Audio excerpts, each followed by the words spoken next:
Pernahkah kalian membayangkan jika bumi tercinta kita ini bergerak meninggalkan matahari dan tata surya, berkelana di ruang angkasa dan menuju ke sebuah sistem tata surya baru? Kembali kali ini saya akan menceritakan sebuah film yang berjudul Wandering Earth, yang artinya bumi mengembara atau berkelana. Oke, sebelumnya saya akan sedikit membahas mengenai fase kehidupan sebuah bintang. Ini adalah matahari. Matahari adalah sebuah bintang. Layaknya seperti manusia, bintang pun juga memiliki fase kehidupan, mulai dari bintang itu lahir hingga akhirnya masuk ke fase akhir kehidupannya. Pada fase akhir kehidupan sebuah bintang, ukuran sebuah bintang akan semakin membesar hingga menelan planet-planet di sekitarnya, sebelum akhirnya terjadi supernova atau meledaknya sebuah bintang. Itulah yang terjadi pada matahari kita di film ini, yang pada akhirnya bumi memutuskan untuk pergi menuju ke sebuah bintang yang masih muda sebagai pengganti matahari. Ini adalah konten spoiler, jadi buat kalian yang belum nonton filmnya dan masih penasaran dengan filmnya, ada baiknya kalian nonton filmnya terlebih dahulu. Oke, mari kita masuk ke pembahasan filmnya. Pada awal film, kita diperlihatkan ada seorang anak yang bernama Liu Qi bersama ayahnya yang bernama Liu Peikang. Ayahnya ini adalah seorang astronot yang berpangkat letnan kolonel. Dan ini adalah kakek Liu Qi yang bernama Han Xiang. Pada adegan ini, sang ayah mengatakan kepada Liu Qi kalau suatu saat mungkin kamu bisa melihat planet Jupiter tanpa harus menggunakan teleskop. Ngomong-ngomong, saat ini ibunya Liu Qi lagi sakit dan sedang dirawat di sebuah rumah sakit. Bumi saat ini sedang mengalami berbagai bencana alam, mulai dari gunung meletus, kebakaran, kekeringan, hingga sebuah kota mati yang ditinggalkan oleh penduduknya. Kondisi ini membuat seluruh dunia bersatu untuk mengatasi bencana ini. Hal ini tak lain disebabkan oleh matahari yang sudah memasuki fase kehidupan terakhirnya yang semakin membesar dan membuat bumi kepanasan. Di mana dalam 100 tahun matahari akan menelan bumi dan pada 300 tahun berikutnya akan melenyapkan tata surya. Negara-negara pun bersatu untuk menghadapi bencana ini dan membentuk sebuah perserikatan negara bumi atau disingkat PNB.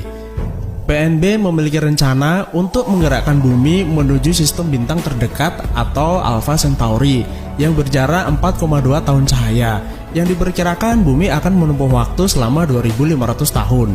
Proyek ini pun dinamai proyek Wandering Earth atau bumi berkelana. PNB pun membangun 10.000 mesin pendorong bumi di seluruh dunia untuk menggerakkan bumi keluar dari sistem tata surya.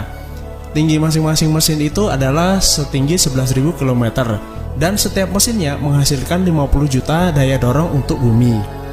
Selain itu dibangun juga stasiun-stasiun luar angkasa untuk mengawal perjalanan bumi, dan untuk membangunnya pun membutuhkan waktu selama 30 tahun. Hingga pada akhirnya diberangkatkanlah para astronot bumi menuju stasiun angkasa tersebut. Stasiun tersebut dinamai Stasiun Angkasa Platform Navigasi Internasional, atau lebih singkatnya adalah Stasiun Angkasa Bumi. Tugas stasiun ini nantinya akan mengawal bumi supaya bumi nggak nabrak-nabrak saat melakukan perjalanannya. Perserikatan Negara Bumi juga membangun sebuah kota di bawah tanah yang berdekatan dengan mesin pendorong bumi yang akan menjadi tempat tinggal manusia sementara sebelum bumi tiba di rumah barunya. Akhirnya tibalah saatnya bumi memulai perjalanannya dan orang-orang pun segera menuju kota bawah tanah untuk mengungsi. Karena bumi menjauh dari matahari, maka suhu permukaan bumi akan menjadi sangat dingin. Singkat cerita, 17 tahun pun berlalu. Dan ini adalah Liu Qi yang sudah menjadi remaja. 2500 tahun adalah perjalanan yang sangat panjang. Maka kehidupan di kota bawah tanah pun berlangsung seperti biasanya. Belajar di sekolah pun juga tetap ada. Cewek ini bernama Han Dodo. Dia adalah adik dari Liu Qi. Han Dodo terlihat ditegur gurunya karena dia tidak menyimak pelajaran. Han Dodo cuma bilang kalau dia hanya ingin pergi ke permukaan bumi. Tiba-tiba listrik di sekolah pun mati. Ternyata itu adalah ulah Liu Qi. Liu Qi lalu membawa adiknya kabur keluar dari sekolahan. Saat ini mereka tinggal di kota bawah tanah nomor 3, yaitu di Beijing, Cina. Mereka berdua pergi ke suatu tempat di mana Liu Qi akan meminjam sepasang baju pelindung untuk dia dan adiknya kepada seorang yang bernama Yige. Dia juga memesan sebuah identitas palsu untuk adiknya. Yap, mereka berdua berencana naik ke permukaan. makanya mereka membutuhkan alat-alat tersebut. Yi pun meminta Liu Qi segera mengembalikan baju besoknya kalau sudah selesai. Saat Liu Qi dan adiknya pamit, tiba-tiba Yi curiga kalau mereka nggak akan kembali lagi. Lalu suasana pun menjadi tegang. Yi pun marah karena Liu Qi mencoba untuk membohongi dirinya. Singkat cerita, mereka pun berhasil kabur dari kejaran Yi dan segera menuju tempat pemeriksaan sebelum mereka naik ke permukaan. Ternyata mereka berdua baru pertama kali naik ke permukaan. Akhirnya sampailah mereka di permukaan dan dapat terlihat kota Beijing sudah menjadi kota mati dan membeku. Mereka pun terkesima dunia luar sangatlah luas. Segera mereka mencari transporter milik kakeknya yang bernomor 373. Liu Qi ternyata menggunakan SIM milik kakeknya untuk dapat mengemudikan transporter tersebut. Sepanjang perjalanan mereka pun melihat mesin bumi dan melihat orang-orang menambang untuk mencari bahan bakar mesin bumi. Saat ini, stasiun angkasa bumi berada di sekitaran planet Jupiter. Dan bumi pun akan segera mencapai orbit Jupiter. Ya, karena bumi juga memanfaatkan gravitasi planet Jupiter untuk mempercepat perjalanannya. Setelah 17 tahun masa tugas di stasiun angkasa bumi, Letnan Liu pun tiba masa pensiun. Temannya yang bernama Letnan Marakov berkebangsaan Rusia pun memberikan hadiah sebotol minuman kepada Letnan Liu. Letnan Liu pun segera melapor untuk mengakhiri masa tugasnya dan dipersilahkan untuk pulang ke bumi keesokan harinya. Bumi yang mendekati orbit Jupiter pun tertarik gaya gravitasi planet Jupiter yang terlalu besar. Hal ini menyebabkan bumi melenceng dari jalurnya dan meningkatkan resiko bumi bertabrakan dengan planet Jupiter. Balik ke Liu Qi yang lagi jalan-jalan sama Han Dodo menuju stasiun terdekat. Sialnya, di tengah jalan ada cegatan. Liu Qi yang ketahuan menggunakan SIM ilegal, ya karena dia menggunakan SIM kakeknya, bukan SIM dia sendiri. Lalu Liu Qi dan adiknya dimasukkan ke dalam sel tahanan. Tiba-tiba seorang penghuni tahanan lainnya menyapa Liu Qi dan memperkenalkan diri. Dia bernama Tim, seorang pria blasteran Cina Australia. Gak lama kemudian kakek Liu Qi datang. Kakek pun berusaha ngeluarin cucunya dari dalam tahanan. Kakek juga memberi hadiah kepada petugas tahanan, ya semacam nyogok gitu sih. Tapi bukannya dibebasin, kakek malah ikutan dikurung. Ya, karena meminjamkan SIM itu termasuk pelanggaran berat. Saat si kakek lagi main goyang TikTok, Liu Qi memintanya untuk berhenti joget. Kakek pun jadi kesal dan menyalahkan Liu Qi. Gara-gara Liu Qi mereka jadi dikurung, termasuk si kakek. Tim yang ada di sebelahnya pun berusaha melerai. Liu Qi yang lagi kesal memukul tembok.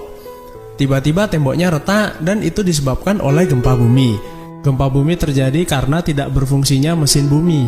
Mereka pun segera keluar dari ruang tahanan untuk menyelamatkan diri.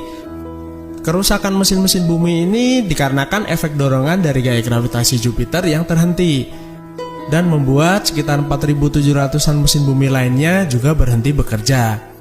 Karena mesin-mesin pendorong itu mati, bumi langsung tertarik oleh gaya gravitasi Jupiter. PNB segera membuat pengumuman dalam waktu 37 jam mesin-mesin tersebut harus sudah bisa menyala kembali agar bumi bisa kembali ke jalurnya dan menghindari tabrakan dengan planet Jupiter. Semua personel yang ada di bumi pun disiagakan untuk menyalakan ulang mesin-mesin pendorong bumi. Sementara itu di stasiun angkasa untuk mempercepat misi tersebut maka sumber daya akan digabungkan dan stasiun angkasa bumi akan masuk ke mode hemat daya. Sesaat Kapten Liu berusaha menghubungi anaknya yang ternyata Liu Qi tidak ada di kota bawah tanah.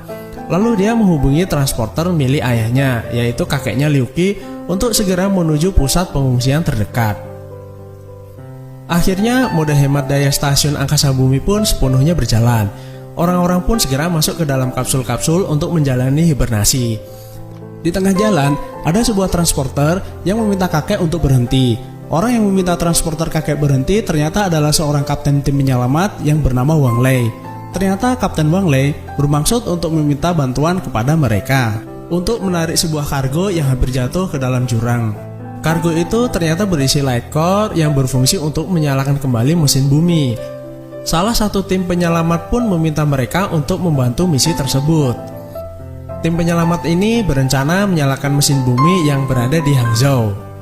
Akhirnya, mereka sampai ke kota Shanghai yang juga sudah membeku. Mereka berencana melewati lorong yang ada di tengah kota Shanghai. Lorong itu sejauh 80 km dan terlihat sangat berbahaya, yang sewaktu-waktu bisa runtuh. Kembali ke stasiun angkasa bumi. Sebelum Letnan Liu masuk ke mode hibernasi, dia bertanya kepada Moss. Moss adalah robot atau komputer canggih yang memiliki kecerdasan buatan.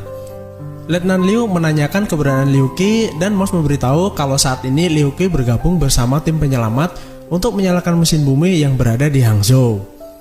Letnan Liu menghubungi transporter kakek dan berbicara dengan Kapten Wang Lei untuk memintanya berhati-hati. Scene pun berganti ke sebuah kenangan di mana saat itu ibu Liu Qi meninggal. Karena di kota bawah tanah hanya boleh membawa satu wali yang akan menemani Liu Qi, dan juga karena kondisi ibu Liu Qi sudah kritis, maka pengobatannya pun juga dihentikan. Hal itu menjadi sebuah keputusan yang berat. Namun hanya itu jalan satu-satunya yang bisa menjamin kakek dan Liu Qi dapat tetap hidup. Tiba-tiba tekanan atmosfer bumi menurun. Pesawat yang lagi terbang pun kehilangan kendalinya. Bersamaan dengan itu terjadilah gempa susulan yang membuat tebing di sekitaran runtuh dan menimpa transporter si kakek. Sementara itu di luar angkasa, Jupiter menyedot atmosfer bumi. Moss pun memberitahu bahwa stasiun akan melaksanakan prosedur evakuasi. Letnan Liu pun berusaha untuk keluar dari kapsul hibernasi dan Moss mendeteksi hal tersebut adalah suatu bentuk pembangkangan. Sementara itu, ergo penyelamat berhasil keluar dari reruntuhan. Mereka memutuskan untuk naik ke permukaan dan membawa light core melalui bangunan gedung yang ada di depan mereka. Mereka pun melewati lorong lift untuk menuju ke permukaan. Namun gedung perlahan-lahan mulai retak. Kakek dan salah satu ergo penyelamat yang masih belum berhasil naik ke permukaan tiba-tiba kejatuhan lift dari atas dan menimpa salah satu tim penyelamat yang bernama Gangzi. Sementara si kakek berhasil sampai ke sebuah ruangan, namun dengan kondisi sisa oksigen adalah 1%. Menyadari nyawanya sudah tidak dapat terselamatkan, kakek membuka helm pelindungnya. Scene pun berganti kepada kenangan si kakek, di mana pada suatu hari dia menyelamatkan seorang bayi yang tak lain adalah Han Dodo. Ternyata Han Dodo bukanlah adik kandung Liu Qi.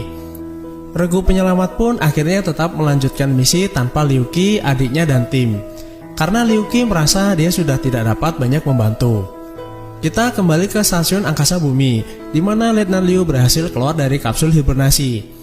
Karena sebuah aturan, kapsul-kapsul yang lain pun juga dibangunkan oleh sistem, termasuk Letnan Marakov. Letnan Liu memberitahu kepada Letnan Marakov kalau saat ini stasiun angkasa bumi menjauh dari bumi dan menyebut kalau mode penghematan daya hanya akal-akalan saja. Mereka pun berencana menuju pusat kendali utama stasiun untuk menghentikan laju stasiun. Untuk mencapainya, mereka pun harus keluar dari stasiun karena semua pintu-pintu menghubung sudah terkunci. Sementara itu di bumi, Liu Qi dan lainnya menemukan sebuah transporter. Tiba-tiba mereka dikagetkan dengan teriakan Han Dodo di dalam transporter, di mana ada seseorang yang lagi panik dan menyandera Han Dodo. Li Kui berusaha menenangkannya. Lelaki itu bernama Li Yiyi.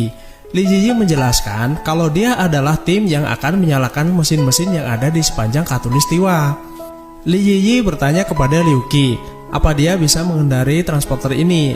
Kalau bisa, dia meminta untuk segera bergegas menyalakan mesin pendorong terdekat yang ada di sepanjang Khatulistiwa. Target mereka adalah mesin pendorong bumi yang ada di Sulawesi. Sesaat kemudian radio transporter pun berbunyi, yang ternyata adalah suara Kapten Wang Lei dan memberitahu kalau kondisi kota bawah tanah Hangzhou saat ini dalam keadaan darurat. Kapten Wang Lei dan regu penyelamat akhirnya sampai ke kota Hangzhou, mendapati mesin pendorong bumi dan kota bawah tanah ternyata sudah hancur. Gak lama akhirnya Liu Qi sampai ke tempat di mana regu penyelamat tadi berada. Terlihat Kapten Wang Lei diambang keputusasaan dan membubarkan timnya.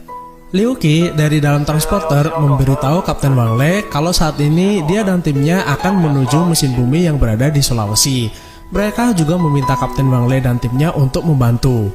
Akhirnya mereka pun bersama-sama berangkat ke Sulawesi untuk menyalakan mesin bumi yang ada di sana.